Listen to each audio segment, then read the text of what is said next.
هر چی میخوای، این پورتال و دریچه شهود توه. تو نمیدونی که این وصل کدوم بخش انرژیکی تو میشه.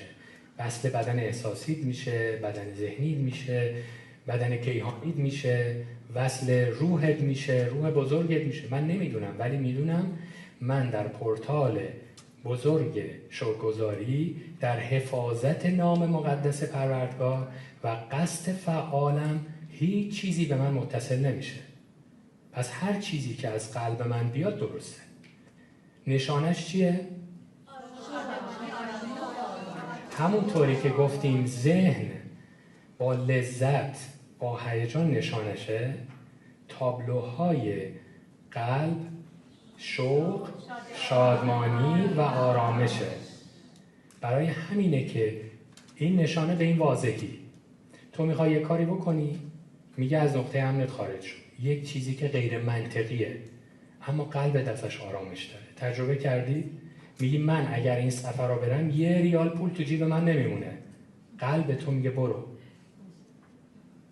قلب میدونه، چون دیده. و وقتی که تو اومدی حرکت کردی، چون قلب میدونه که جریان درست، تو جریان درستی دیگه، جریان انرژی، ثروت، فراوانی، همه چیز جاری میشه. اما اگر تو از ترس این که من داره ذخیره پولم تموم میشه حرکت نکنی، استوب شدی. اون پولم میره، اون پولی که تو زندگی هر کدومتون برای سرمایه گذاری در این سمینار، در خریدن یک کتاب، خریدن یک خوراک، در نظر گرفته کائنات، صرفش نکنی از دستت میره. اون مال اون کاره. باید تفکیک کنیم هزینه کردن با سرمایه گذاری کردن. تو الان اگر بگن فلان بازار مالی سودآوره، کفش پاتم میفروشی، میری سرمایه گذاری میکنی، چون ذهن پرورش پیدا کرد، سرمایه از رشد میکنه.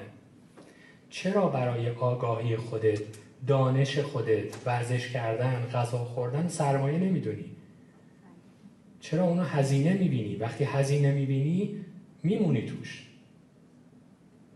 وقتی بگی من دارم برای خودم سرمایه گذاری میکنم، من رفتم بذر بخرم. یک نشانه‌ای که توی سمینارهای قبلی بود چی بود؟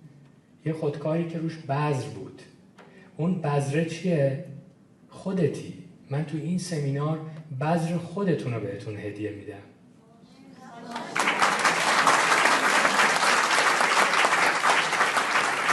یه شعری هست میگه تو را به کار و شکوفا شو. تو را به کار و شکوفا شو. نمیگه من تو رو میکارم.